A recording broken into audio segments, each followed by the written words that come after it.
When someone says just build a VM, what do they mean by that? Like, yes, I've built a VM, but what's it actually going to be doing? You know, a lot of people, including me, I build my VMs, I build my Homelab, and I build a VMware environment, or I build Proxmox or something, and I've built a pool of VMs, but I don't really even know what to use them for. What are things that people use? Like, what are some servers that I could actually be building that actually make sense and actually help me out? Maybe for learning or just really, really cool tech to play with. We're going to talk about some of those in this video. Great, exciting list. We're talking about 10, but there's a whole bunch more, right? We release videos on all things tech. I love it if you subscribe, click on the button on the bell. And also, if you want to know more about technology in general, there's a whole bunch of training courses that I've developed for you on the Udemy platform on all things networking, cybersecurity, backups. We talk about lots of stuff, IT management and strategy stuff. So if you want to know more and you want to become better at a tech geek, what is the purpose of a Homelab in the first place? Now, people use it for different purposes. You either have a Homelab because you just want to geek out like I do. I just want to just build a whole bunch of stuff and I just want to get the benefits of all of the Homelab tech at home. The others, they just like to experiment and learn. Maybe they work in technology and they don't have the opportunity to play with tech in a workplace. So they have decided, I'm going to go and build myself a Homelab for learning purposes. And let's start with the first one. One thing that is becoming and has become quite popular now. In the olden days, people used to build physical servers for everything. Yeah, everybody knows that. If you wanted a new mail server, you'd go and buy some tech and build a mail server. You wanted a domain controller, you'd go and buy physical tech and you'd build that. And then we moved into the virtualization space where now, well, look, I can buy one piece of tech and then build a virtualization environment, install Hyper-V, I could install VMware, Proxmox, and then I'd build a whole bunch of VMs of all different shapes and sizes and flavors. But now the big thing, right? The popular thing now is to build what's called containers, which essentially are little groups of containers within your virtual machine. So I've now built a VM. Maybe I'm running Linux Ubuntu, which is a great operating system to be building anyway because it's free, open source, and does all this great stuff. But then you build a container within that. So one example would be Docker. Perfect example where I can now build a container. And then the nice thing about this is then I can maybe build another VM and another VM, and I have the ability to move containers around. And the nice thing about the container is that that function is stored and managed within that single container. And I can just move it around. I can have multiple different containers on the one VM that are isolated and segregated from one another. So from a security perspective, from a network segregation perspective, it's brilliant. Most setups now, so for example, I use NA10, spoiler alert, we're gonna talk about this a little bit later. I love to have NA10 running, and I could have installed it directly on my Linux Ubuntu, but I chose to set it up within my Docker container that sits within my Linux Ubuntu server.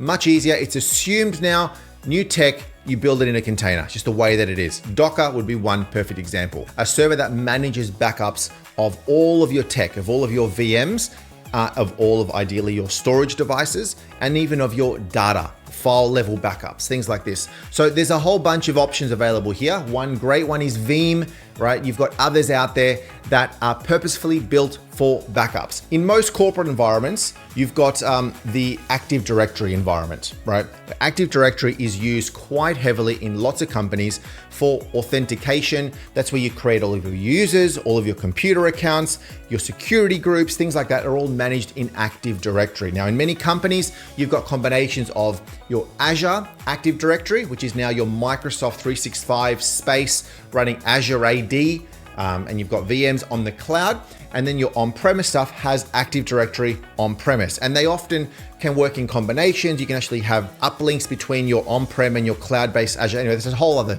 topic altogether.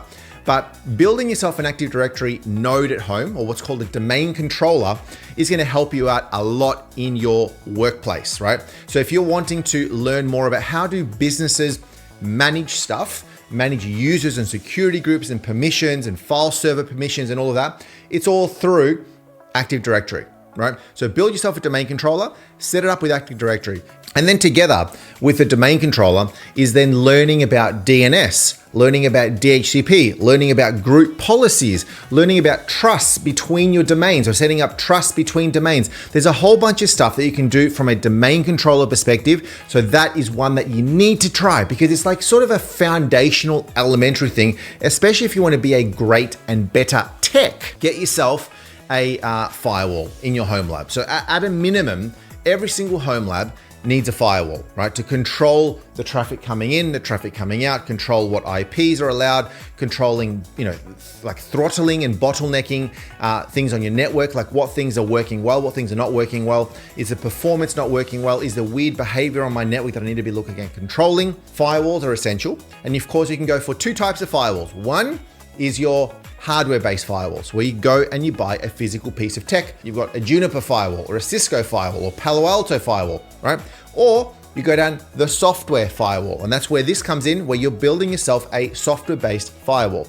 Great one that I love is one called pfSense. Free, open source, download it, and trust me, it's pretty cool. The stuff that you can do is quite amazing for a software-based firewall. And then what you do is once it's set up, once it's all configured, you then reroute all your traffic, right? You work here with your DHCP scopes, with your DNS, and then you reroute all your traffic through the VM. So every single piece of network technology in your home, in your Homelab, all filter through the firewall, and then the firewall checks to make sure that everything is okay, allows the right things and disallows the bad things. Now, I love myself a good NAS. NASs are brilliant, right? And I've got a whole collection of NASs, right? And they're great, right? Synology, QNAP, you can go to the shop and buy yourself a NAS. The thing about the NASs is that they cost a lot of money. They're not cheap to buy a NAS. So a lot of people will opt instead of building themselves a software-based NAS, a VM that is actually acting like a NAS. So if you've got some physical tech with a whole bunch of disks, I can then go and install some free software as a VM and then convert that VM into a NAS using the disks the same way. So from a network perspective, all my devices on my network think there's a real NAS. And I can then connect to this NAS, which is now a VM. I can set up NFS shares, I can set up SMB shares, I can do all this great stuff and then use it as a NAS. TrueNAS is one example. You can go and grab it. Now we want to make sure that your network, your Homelab is running securely and is being monitored. So we've got a security and monitoring space, a space that is dedicated. We talk about the firewall, that's one thing, but this is now a space that is dedicated for weird, malicious behavior on your network so that it identifies and traces things accordingly. Also, that there is good monitoring in place, where you've got some tech in place that is just monitoring your entire network. Ups, downs, is the CPU running too high? Is there enough space on my NAS? All of those things. Together with that, it's just monitoring and just good security around your home, around your IoT tech. If you've got CCTV, all of that. Few different tools that you can try here. Prometheus, Nagios, PRTG, you can go and download those, install them, get them running. Very, very helpful. And then look at other intrusion detection, intrusion prevention systems, almost like setting up a bit of a SIEM, S-I-E-M, in your home.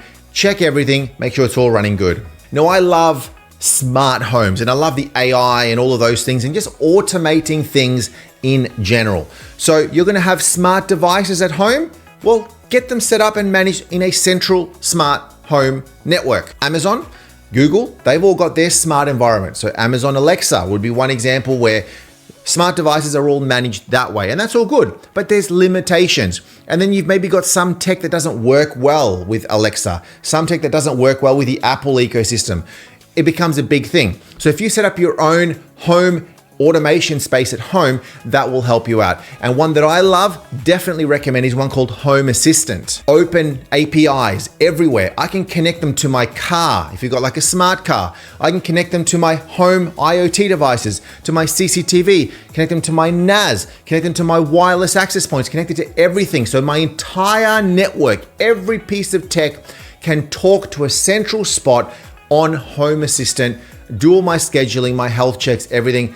It's absolutely brilliant. Now, if you want to be somebody who loves to continually learn, play around with stuff, I love building like a dev testing environment, like a VM or a pool of VMs that are just made for testing stuff, for building stuff, for testing my code, maybe running my own GitHub, but offline, playing around with different Linux distributions, right? So one example is I could run Kali Linux at home, where it's used for me just testing and learning how to do ethical penetration testing and hacking and things like this. Of course, all for good purposes, but it's a space where you can learn. It's a space where you can test things, break things without fear that things will break. Look at isolating these VMs from the rest of your network, because other VMs may be pretty important to you and you don't want to break those. So you build a VM that's isolated, you sort of put it in its own little bubble network, its own different VLAN potentially, and that way you can go crazy, trying stuff, building stuff, testing stuff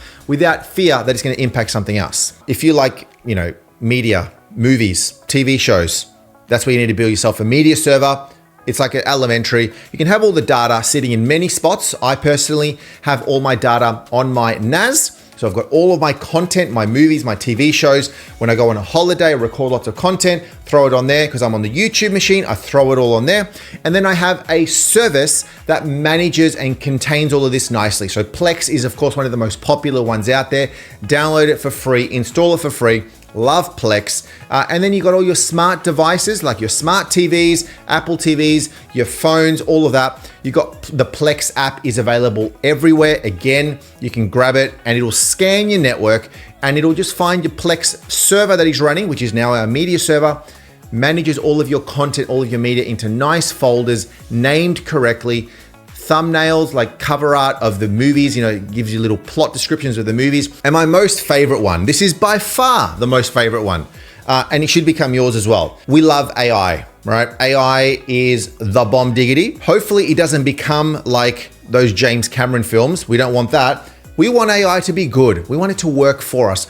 I want all of my personal stuff. I want my work stuff. I want my Homelab. I want everything, ideally, to be automated if I can. I just want an assistant, somebody that just does all this stuff for me. I can do that. I can call up Fred. Actually, Fred is not a real person. Fred is now an AI that is doing all this stuff for me automatically. And this is where I like to build myself a VM that is purposefully built for AI and automation for as much as possible, right? For the stuff, my services that are in the cloud, for the stuff that I've got on premise, everything, and everything in between. N8N, brilliant. I've got a full-length video on N8N. This is the thing. And then N8N allows you to connect everything to everything, okay? Similar to the Home Assistant piece, where Home Assistant allows you to connect to the devices to sort of manage your home. N8N can then talk to Home Assistant and can talk to everything else and create workflows about certain things. So when this happens, do this and this and this and in this, and then send me a little email automatically that tells me all about that. And the great thing is because it allows you to connect it to all of the OpenAI, Gemini, Grok, it allows you to connect through APIs to all of your AI machines that are out there on the interwebs. And then you can feed information into AI, and then AI can spit out the information. So an example here, right? This is YouTube. Do you like my thumbnail of this video? That thumbnail was created using AI. Simply, I said to AI, create a thumbnail that has all these characteristics. Here's a photo of me. I want it to have this sort of stuff in the picture. And then AI has gone and created it for me automatically. But the nice thing is that the whole workflow was done through N8N. So N8N had a connection to my NAS, and on my NAS, I had some photos of myself. On my NAS, I had a description, like a little notepad file, which talked about what this video is about, the title of the video, the contents, etc. And then it automatically goes and uploads that into OpenAI, into ChatGPT, does its thing, downloads it, and then saves it directly to my NAS again, sends me a little alert to say, hey, Emilio, your thumbnail is ready to go. Bam, there you go, it's done. And that's one example, but N8N can do so much more. So build yourself an automation AI server. Very, very cool. They're my 10. There's a whole bunch more. Why don't you let me know, are there others that you like to experiment, play with in your home lab? I mentioned that I've got a whole bunch of training courses on Udemy. You want to learn more about tech, go check those out. I love it when people watch these videos as well. And if you want to follow along, subscribe, because a lot of you are not subscribed. If you click on the bell, you'll also be notified when we release new stuff. Thanks for tuning in. We'll see you on the next video.